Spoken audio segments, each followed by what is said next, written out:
Lieutenant Bill Patton, United States Marine Corps, Korea. Lieutenant Patton served with the 11th Marines, 1st Marine Division, and he fought at the Chosin Reservoir in 1950. This was the coldest, most brutal battle Americans have ever fought, folks. We lost thousands of Marines. A lot of people lost their fingers, they lost their feet because of the frostbite. It was so bitter cold, 40 degrees below zero.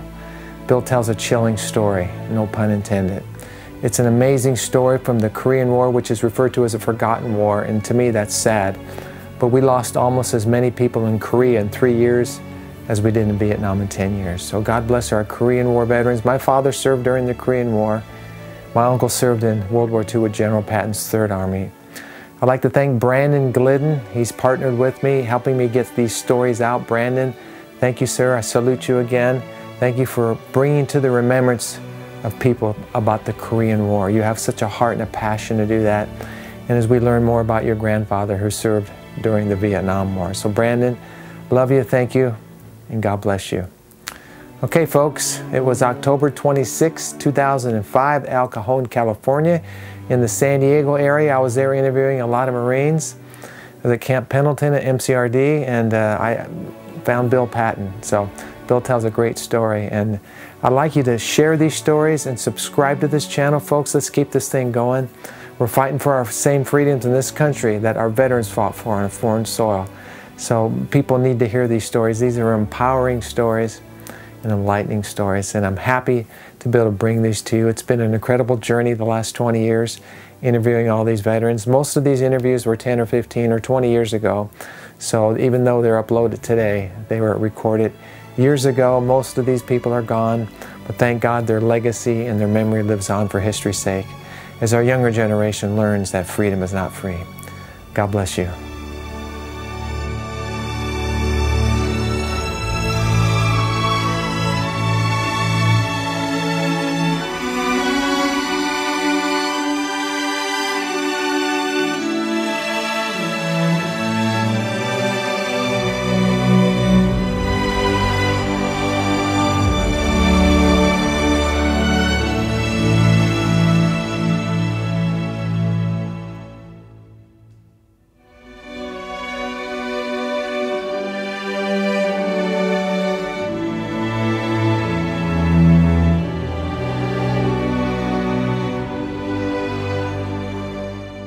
I was with the 11th Marines, 1st Marine Division. I was in Headquarters Battery. At that time, I was an assistant operations officer.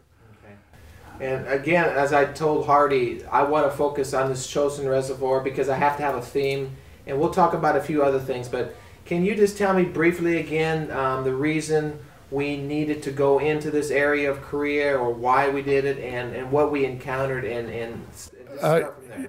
Do you mean up at the reservoir? Yeah, this is focused on the Chosin Reservoir and why we needed to go into Korea, or why we needed to take over this area of Korea.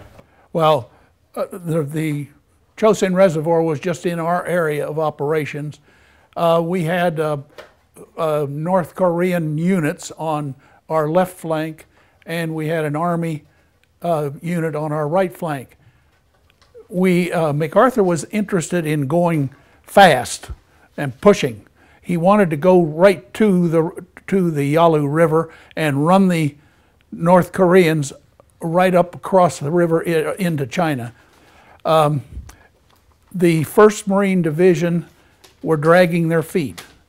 We were not going as fast up through those mountains as the Army and the North Koreans or the South Korean Army, the Iraqs, on one side of us, and the U.S. Army on the other.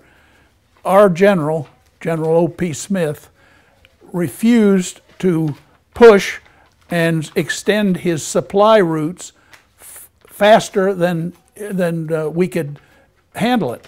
So he held us back, and our advances were limited by how fast our supply train could keep up with us. Consequently, we never ran out of ammunition. We never ran out of anything on the way up and we were hitting, we started hitting Chinese about Thanksgiving. Our Marine units started reporting that they were hitting Chinese at that time, but again, I may be a little critical of the staff of MacArthur's staff. A general by the name of Willoughby was not willing to put any stock in the fact that we were hitting Chinese. So he was giving General MacArthur sort of a biased viewpoint of how fast we could go. The units on either side of us went so fast that when they did get hit, they didn't have the supplies to support them, and they were decimated on both sides of us. Consequently, what we ended up being is sticking out like a thumb up on the front with nobody on either flank, and the Chinese came down all around us, and they separated us by 3 units. Udamne was the furthest out. They cut us in there. Hagaroo was 12 miles from Udamne, or not quite 12, probably more like 10. And they surrounded us at Hagaroo, and then Coterie was at the top of the mountains where we had first started, and they surrounded Coterie. So it was extremely important that the people at Hagaroo and Coterie hold what they had, and so that the people at Udamne, when they knew they had to withdraw because they didn't have anybody on their flanks, and except Chinese.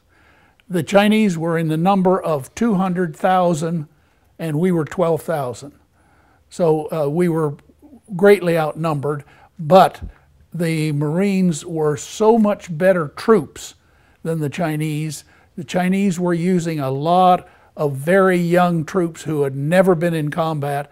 They didn't really know what they were doing. They didn't even know in a lot of cases where they were. They were well, I'm getting ahead of myself. The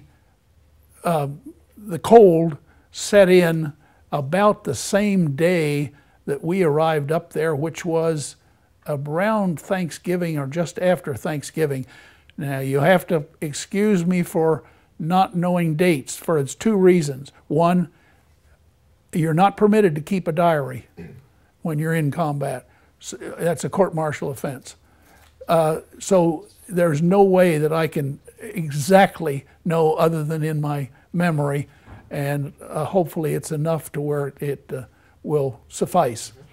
But now, back to that, we were sticking out because of O.P. Smith was smart enough to refuse to move us any faster than our supplies could move. Therefore, we were 3 fighting units, Udamne, Hagaroo, and Coterie, in that order. And we were able to hold these places because of that. We were attacked all through the time by the Chinese in hordes of them. I mean, they came in waves, well, hundreds and hundreds of them at a time would hit our lines. In some cases, now I'm saying this because it's hearsay from some of the infantry buddies. My unit was right behind the infantry, about 50 yards. Some of the men coming in, the Chinese, did not have weapons. They were told to pick up the weapons of the dead ones in front of them, and we were furnishing them with a lot of those. So it was due to the cold. When we got up there, the cold set in immediately. And by cold, I'm saying the warmest it got while I was up there was 20 below zero at noon. At night, it got down to 40 below zero. And at one point, it was 60 below zero. And everybody says, well, how did you know this? My job in the artillery was to measure temperature and wind. And I knew I had to take measurements every 4 hours. So I probably am the only one that can tell you the exact temperatures that we were running into all through the operation, because I was measuring them, or my unit, my troops were measuring them and reporting, and then I would report it to the artillery, who in turn would put the proper corrections on their guns for the cold. The powder temperature was very low, so you had to put a correction in for your powder temperature. The wind was blowing certain directions, so you needed to have corrections for wind direction and wind speed. So those are things that had to be sent out to the guns periodically, and we were doing it as best we could. It wasn't good because it was such a hectic time, actually. Describe one of these charges, or one of the worst ones where the Chinese charged. Did they scream? I mean, I just can imagine. Oh, yes. Were you guys on a line? Were you in a group? I mean, how did the battle happen? What happened? The infantry, well, it was a running battle. It happened every night for us at Hagaroo. I can only tell you what happened at Hagaroo. I know from hearsay what happened at Udamne, but at Hagaroo, they came in on us every night. They'd start about 10 o'clock, and they would retreat back to the hills sometime right at daylight. So they would scream, they screamed, they blew whistles, and they had bugles. And they tried to cause as much chaos as they could whenever they charged in. They always came in with bugles blowing, whistles blowing, and shouting. And this did not bother Marine troops whatsoever, because they're already blooded, and they had heard this kind of stuff before in World War II. Some of them, the NCOs that we had, were all out of World War II, so they weren't shook up a bit about it. And I can tell you a couple of stories later on that happened during this period. Tell me now. All right. In one case, when I had been at Camp Lejeune, which is where most of these troops came from, they had to cannibalize the 2nd Marine Division in order to form one division because we were so low on strength at this time. I had been coaching a track team in my spare time at Camp Lejeune, and I knew some of the privates. I knew them very well. And when I went into the area up there, I had started my unit digging as much as they could to try to get an aid station that was safe for the doctors to work in. This was almost impossible. You could not fill sandbags. You could not use any dirt. It was like trying to dig the highway. You couldn't do it. So we tried to get something built up that they could use for an aid station, and I finally got it boarded and everything up the sides of a 16 by 16 foot tent, what we called a pram tent. And that was our aid station. It happened to be one of the few aid stations that was operating in the area. Plus I had 3 doctors in my unit, 2 reserve doctors who were lieutenants, full lieutenant, Navy lieutenants, and 1 captain, Navy captain, a very senior old doctor who was way too old to be up there. But anyway, he was there, and they did a tremendous job. All 3 of them suffered very badly from frostbite because they were having to operate without gloves. They had, because of the cold, morphine. You couldn't use morphine because it froze in the syrettes. So they had to keep those in their mouth. The corpsmen were holding the morphine syrettes in their mouths in order to be able to have some morphine that they could use. The plasma froze, or it was not usable, and so they had a lot of trouble heating it up enough to be able to use it. We just didn't have ways to heat it. The casualties kept piling up outside the aid station, and the only way we could do would be to lay them on canvas and put straw over them, and then put more canvas on top and lay them out like that. So they were laid out, a lot of them. And these friends were 2 PFCs were bringing over a casualty, and they had just laid him down in the area, and they were resting for a minute, because you got to remember this was around 9,000 feet that we were fighting at Hagaroo, and or pretty close anyway. And it was very exhausting to carry a man of the 50 yards or so that they had to come from their lines over to mine. And so they were resting for a second. And this was at about 2 o'clock in the morning. And I, as a lieutenant, had not been used to having the people come in hordes on you. And I was starting to wonder whether we were going to really make it through the night or not, because there was so many of them, and we were getting low on ammo. They were using up the ammo like crazy. These two guys were standing there puffing a little bit, and I said, "Well, how's things going?" This was in the dark; you couldn't see each other. And they said, "It's okay." They said, "The skipper says that when it gets daylight, we can fix bayonets and charge." And this is exactly what they did. To my record, to my knowledge, that's the last bayonet charge on record, history-wise, was at that morning when they ran the Chinese right back up into the hills with their bayonets. And I went over in the morning to see the skipper of the company that was holding that line, to see if I could do anything for him, because I had trucks and things that I could move a little bit. And he said, yeah, he needed ammo the worst way. And I was looking around at the time, and they were using Chinese bodies as sandbags. They had stacked them up around each machine gun position, and when the bodies froze, they would turn a bullet because they froze that hard. And so I don't know how many nights they used the bodies. I think they only had to use them about 1 or 2 nights, and then they got finally to be able to dig through the permafrost and get down to the sand underneath and fill sandbags. But up till that time, they were using the Chinese bodies as sandbags.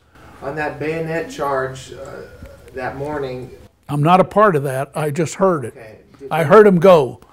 Did you ever get involved with bayoneting? I never did. Okay. No. My troops, I was what was called an interior unit. We were about 50 yards behind the infantry front lines, and we had our own lines. My biggest worry was my people getting itchy trigger fingers and shooting some Marines in the dark that were coming through our area, because we had Marines carrying the wounded over from the infantry, and we had Chinese running through the area too. Occasionally I had one jump up on one side of the trailer and I was on the other. He was a little ways away and he had a burp gun, and he sprayed it and he stitched right along the top of the trailer, otherwise he'd have cut me right in two. But we managed to stay intact that night, and the infantry was able to get their reinforcements in the morning, and I hauled ammo all day for them, mortar ammo and that type of thing. The cold was still the biggest enemy of anybody there, including the Chinese. The Chinese were wearing gym shoes, tennis shoes only, and they were crazy for our boots. We had leather boots, and then we had a rubber boot that we had an insole, and we had wool socks, and we wore the socks. We were allowed 2 pairs of socks and 2 insoles. So we had one insole was in your boot, and when it got wet, if you were active a lot, no matter even at that temperature, in a rubber boot, your foot would sweat. But as soon as you stopped, it froze. And the thing froze inside there, so you wanted to get it out if you could. The infantry couldn't do this. We in the artillery and some of the ones back, we had a few seconds where we could change. They couldn't. Consequently, many of the infantry people lost their feet. When the last reunion we had, one of my friends went down there to deliver something, and he said he never saw so many wheelchairs in his life, because the guys that were coming were all, they had lost their feet. Did they operate in the MASH units like they did? I mean, were there any hospitals? No, nothing. So when they lost their feet, were they evacuated? Well, they didn't lose their feet right away. Okay. They lost them from lack of circulation and gangrene later on, because you just the doctors told us when we got out of there to anytime we stopped to get your boots off and rub your feet. And the only thing we had to rub was with Barbasol shave cream, which somebody had dropped us supplies. So they told us to use the Barbasol shave cream, rub it on your feet and rub it in, and rub your feet as much as you can, and maybe you wouldn't lose them. But some of the guys that were infantry that were in their socks and shoes for days, some cases their toes were still in their socks when they took their socks off. So they had it by far the roughest, the infantry, the snuffies. Now, what about the corpsmen? When they treated a wounded person, where were they evacuated to? They would only evacuate, well, first of all, when the corpsmen treated you, and they did a fantastic job, but we didn't have very many of them, and a lot of them got killed. Because the Chinese and the North Koreans both would pick out a corpsman if they could find him, and he'd be the first to go. In fact, they stopped putting the red crosses on the things just for that reason. But they evacuated them then, or they flew some out from our airstrip. Our airstrip was long enough to land a transport plane. It ran up a hill. So the planes, when they came in, they could only come in one way, so that they would run up the hill, and that way they could stop. So they would run up the hill, and then they would turn around and come down and load, and then they go back up the hill and get their flight speed up as they came down the runway, and it took off right at the edge of our unit was a river, and it was a big bank, and the airstrip ran right to the bank. So they better be airborne by they got there, because they were going to be airborne one way or another. And several of the planes loaded with the casualties crashed on takeoff down there, because they just did not have enough space. And the pilots were doing a fantastic job even getting them off of there or even landing on that little field. Some of the wounded were getting shot in the planes as they took off. We were picking up extra. So they only evacuated the wounded that were really bad, that they thought they could save. We had, in order to beef us up, because we didn't have many troops left, they flew in wounded from Japan. They took them out of the hospitals. If they were walking wounded, they took them out of the hospitals and flew them into us and brought them right in there. And of course, you can imagine a guy coming out of a warm hospital room being landed at 40 below zero or 30 below zero. It was a pretty shock to their system. But those guys did help fight their way down. We had to fight our way to Coterie. But we had the help of those that were left from UDAMNI. UDAMNI had it the toughest. They really had it bad. One of my friends who got the Congressional Medal, he was wounded 3 times before they evacuated him. He wouldn't let him evacuate him until he couldn't stand up any longer. Bill Barber was his name. He's not alive now. But his company, I am told, and the records back this up, they went up as a company onto this hill, and there was 12 of them came down. So that's give you an idea of what they went through. One lieutenant was supposed to have had an eye shot out, and it was hanging on his cheek, and he just slapped a bandage over it and kept on going. He was wounded 3 times. The 3rd time he was shot through the face and through his tongue, so he could no longer give orders, so they evacuated him. But that was a type of individual that those Marines that were at UDAMNI, I couldn't say enough for.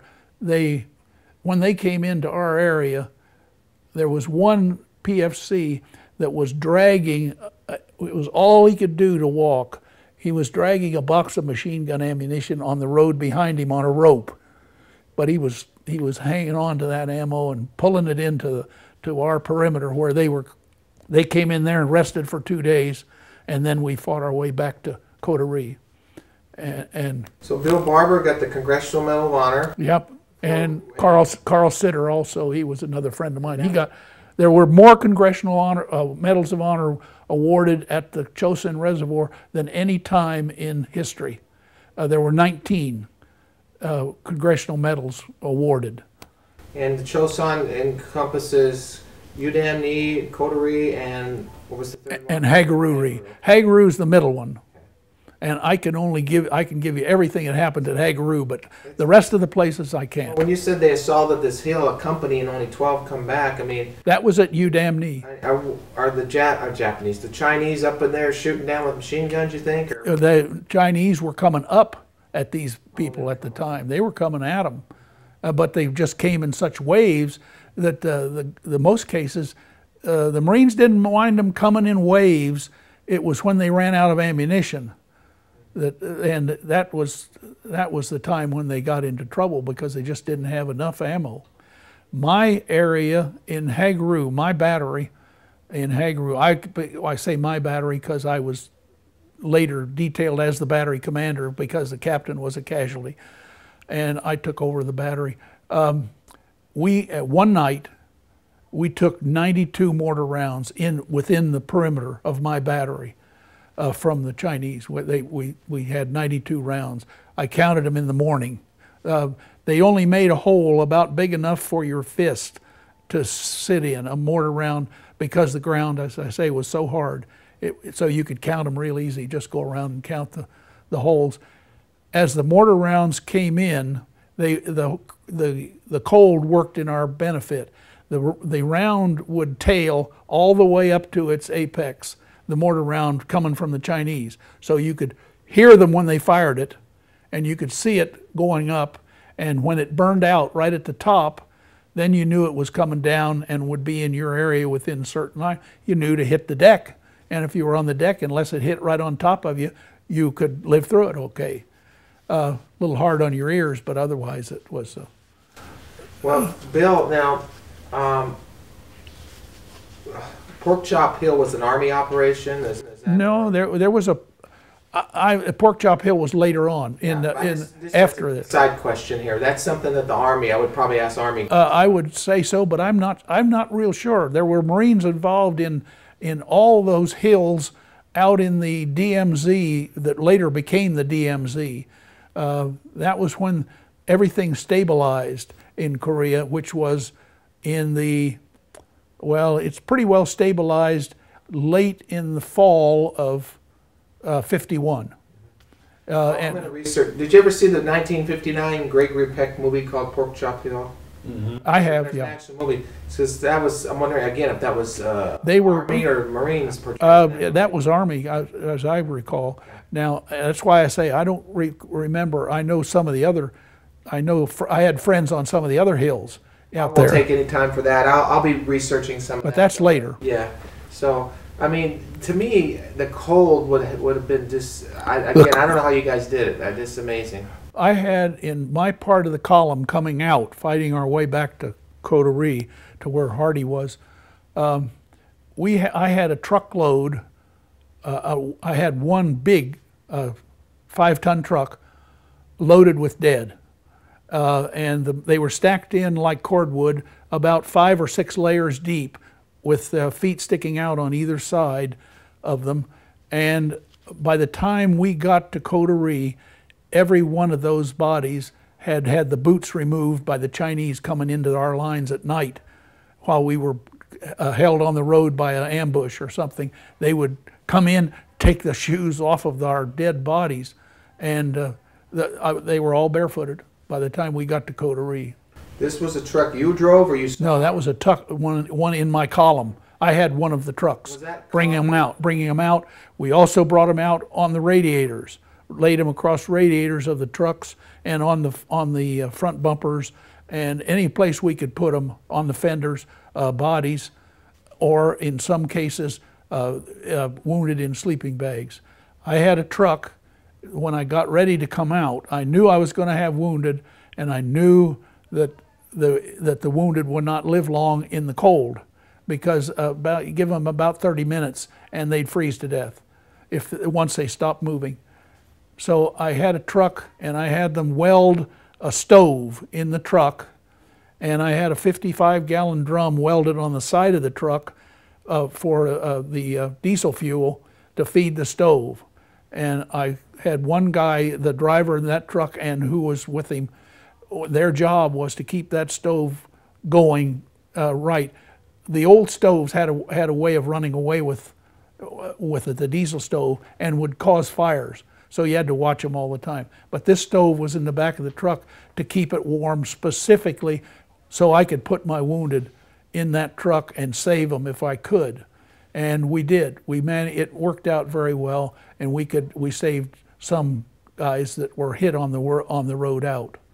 Was this a common sight to have trucks with bodies, or was it just a one-time thing? Or well, it was a one-time thing coming out. Yes, we were bringing out the bodies of the Marines. Did you see the bodies in the truck? Oh yes. How do you feel at a time like that? Do you just feel that's a part of war, that's just the way it is, or will you feel sorry for them? You got to be numb or you'll go crazy. You got to be numb. You got to almost detach yourself from everything because it's overpowering. And I'm told that everybody that's gone through that, there's a type of thing that you've got in your mind now that makes you you're supposed to have therapy now on it. Well, did that bother you after the war? Were there times since then that you thought about that? And oh yeah, you think about it all the time. You can't help but think about a truckload like that. And I had it. I was going to get those guys out. We didn't. We got them to Coterie, and there they bulldozed. And Hardy can tell you on this. They bulldozed a very large mass grave, and they laid them in their ponchos, wrapped them in their ponchos, took their dog tags and everything, and then covered them up. And this is at Coterie, and I don't know how many are in that grave, but I would guess hundreds of them in there. Is there a figure of how many were killed in Korea overall? In the reservoir, there's an accurate figure, and it'll be in the reading that you've got. And as I recall, it's 7,000 were killed, and I don't know how many wounded, but there's only 12,000 people up there about. So. Now, what about Korea? The Korean War overall, were there like 50,000 killed or something, or is that 30-some thousand. Okay, so it's almost identical to Vietnam. Almost identical. Vietnam is 58,000. Well, it's the same. Okay. And in that case, these are guys killed in a year and a half, whereas in Vietnam it was 10 years. For that same number to be killed. People don't realize that, and I was in Vietnam too. Yes, and I'm okay. The medical's a lot better now, though. Hmm?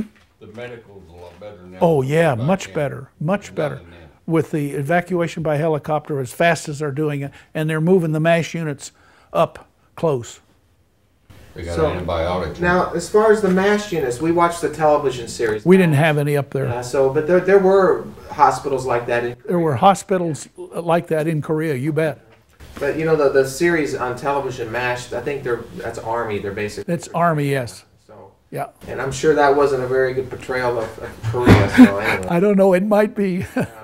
But you know, I asked Hardy this question. Looking back, almost 55 years or more. I mean. What is 60 years? What does Korea mean to you today? I mean, you said you think about it every day. What does it mean to you in your life? Well, Korea itself doesn't mean anything to me. The Korean people, I just received a plaque from the Korean people in this country thanking me for fighting for them. And so there's an awful lot of Korean people in the United States that are extremely thankful.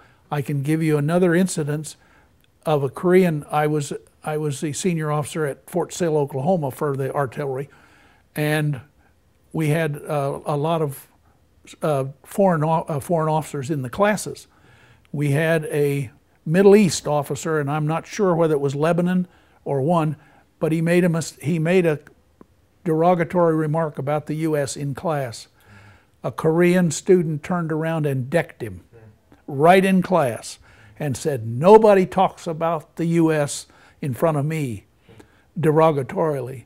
And he later visited this guy at the BOQ that night and just beat the living daylights out of him.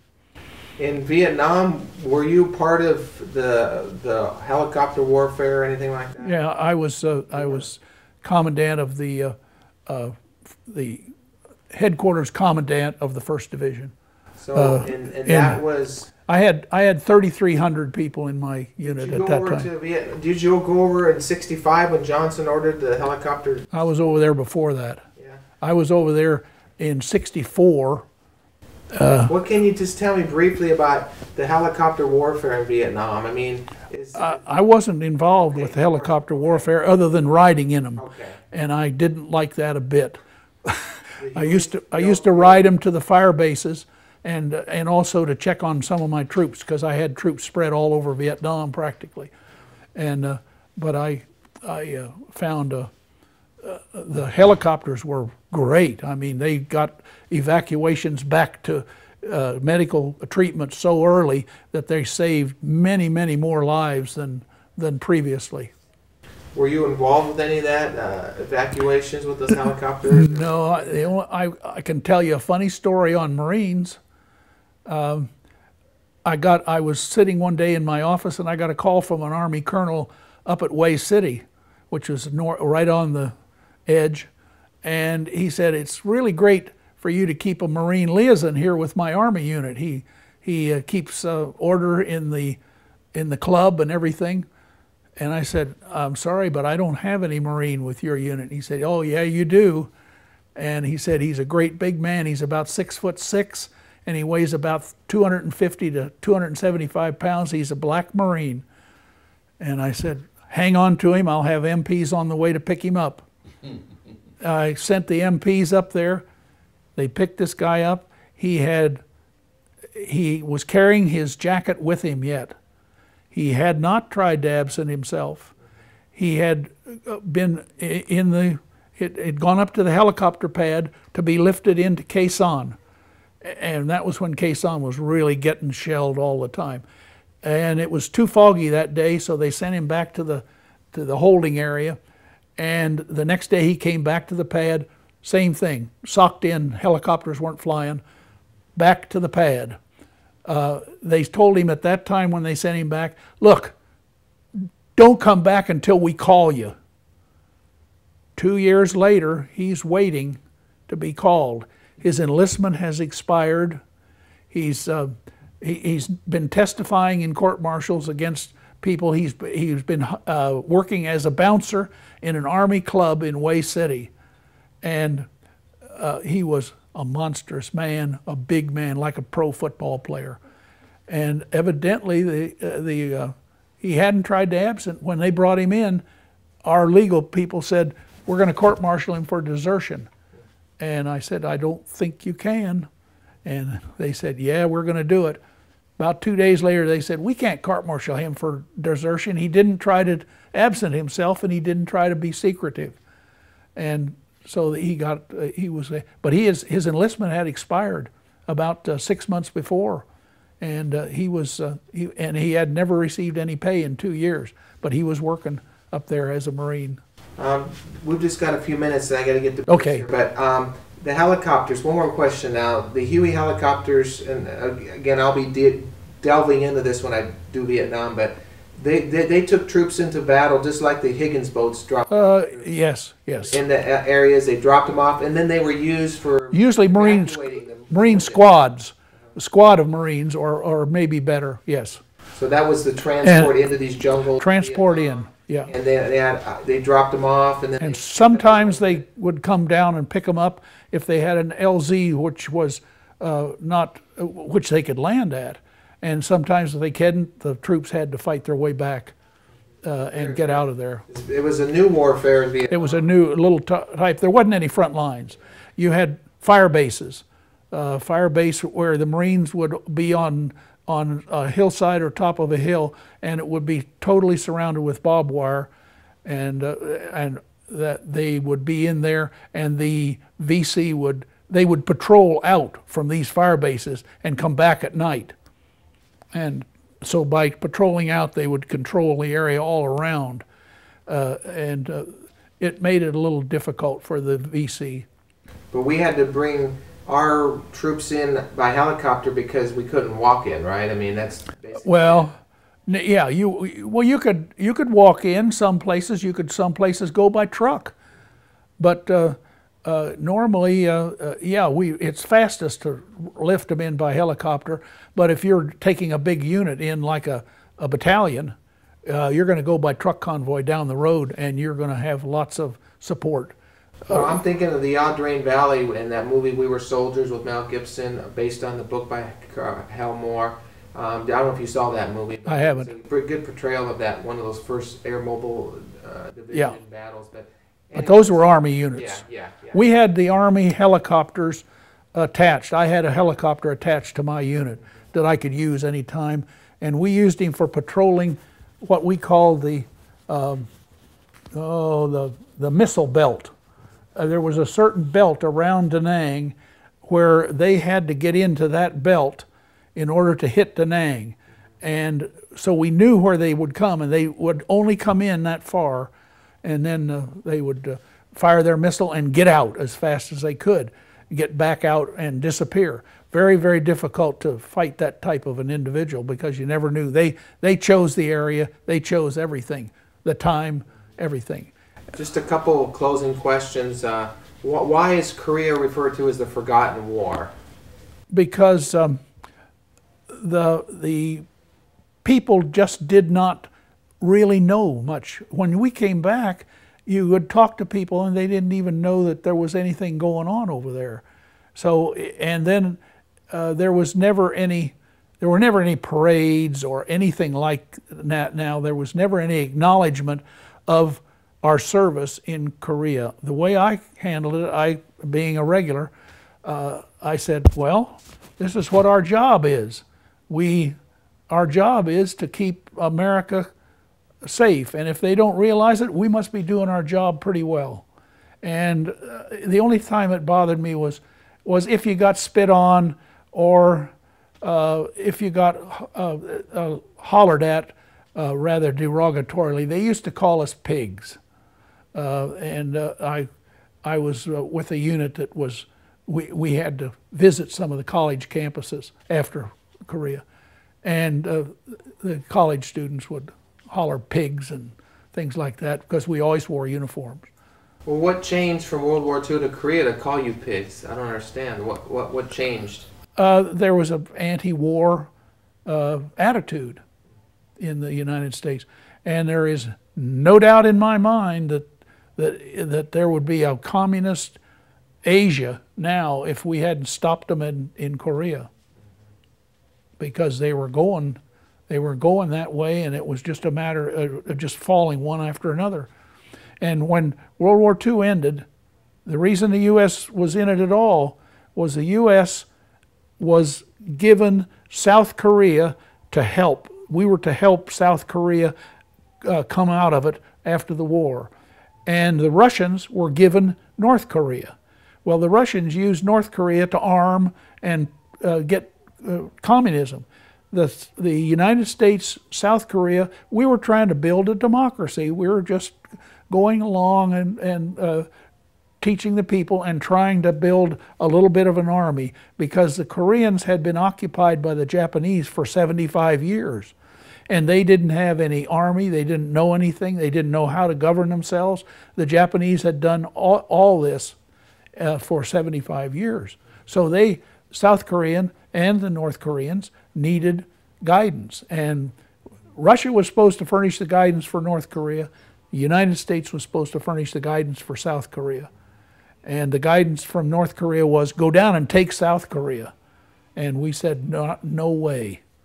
And that's why we ended up fighting in Korea. Do you think it's important that we remember Korea? Absolutely. Yeah.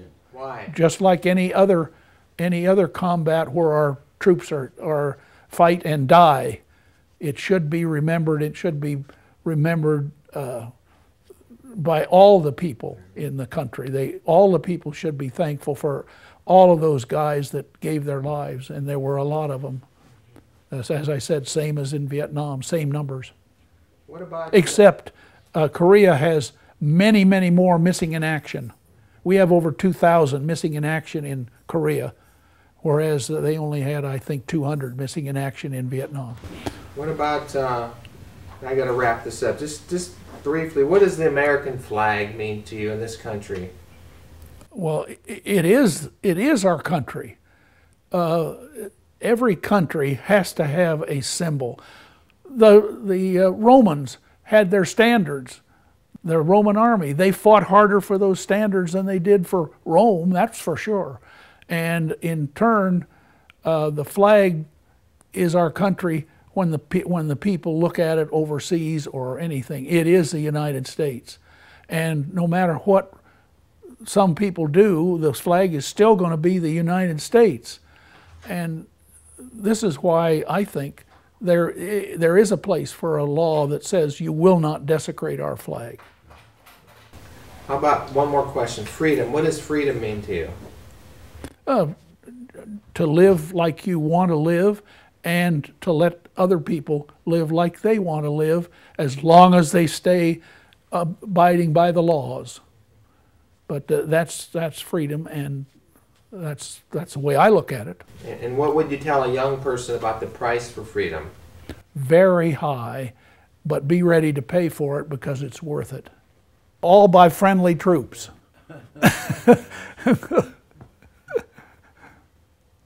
Well, what I want you to do, we were talking about the food thing. Tell me about the food over there and the Tootsie Rolls and what you told me about the canteen and the water. So tell me all that again. Okay. Go ahead. Well, the cold worked against us quite considerably in the case of rations. The rations, which were adequate if we could have eaten them, but they were frozen so hard that you had to have some type of a heat source for a length of time to thaw them, and none of us had that kind of time to be able to heat these rations. Sometimes the truck drivers would set the rations on the engine block and let it ride there for a couple hours, and it would thaw out enough to where you could eat it. But those of us that didn't have any wheels available, we had nothing to eat. We found they started airdropping us some supplies, and they were out of the Berlin airlift that had been used in the Berlin airlift. And among other things, there were big bags of Tootsie Rolls in there.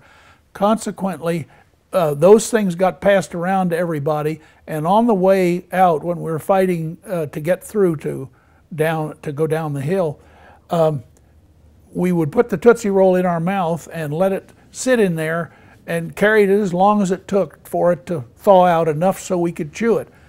It became such I don't know what you'd call it, but it was so much a part of that withdrawal that nowadays when we go and have a reunion, the Tootsie Roll Company sends a great huge barrel of Tootsie Rolls for us to have at the sign-in desk and at any other large meeting, but Tootsie Rolls became a sort of a password. Well, you're saying you did that because that was the only thing you can use to get nourishment. That's right. Water was also very difficult to come by because your canteen would freeze unless you were carrying alcohol in your canteen, and there wasn't much sources of alcohol up there, so the canteens were useless. We had water in it if we ever got close enough to a fire to melt it a little bit so we could drink it, but it was frozen solid, and so what we did most of the time was eat the snow, find some clean snow and eat it. This didn't help much, but it made you more thirsty, but at least it did give you some liquid. And that's good. For food, I had myself to show that sometimes lieutenants do stupid things. I knew that I was going to need something on the way out, and so I saved up the grease from my rations when I was able to heat them. I would pour that grease into a can, and I saved it until I had a full can of grease. And the day we were ready to go out, I heated that up and I drank it, one full can. Then I started wondering why I had the GIs so bad. And I went to the doc finally because I had GIs really bad. And he asked me what I'd done, and I told him, and he said, well, you would have had the same thing if you'd have drank that same amount of mineral oil. It's just like drinking a pint of mineral oil. And I had the GIs really bad for all the way out. But it wasn't something that was going to keep me from doing my job, but it made it extra hard because there was a lot of times when you have to drop your drawers at 40 below zero that you're not really interested. Your hands are so numb you can't undo the buttons and so on. But that was the way it happened. And I did learn something. Don't drink grease.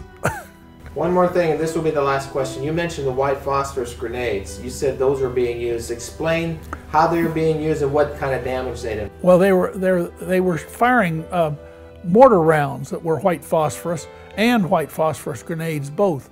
But when the grenades would break, or the mortar rounds would break, they would spray these droplets of burning white phosphorus all over the area. Started little fires or burned holes in your tents and anything else. When it hit my parka, it would burn a hole in my parka, but it didn't hurt me. It just burned holes in everything I owned.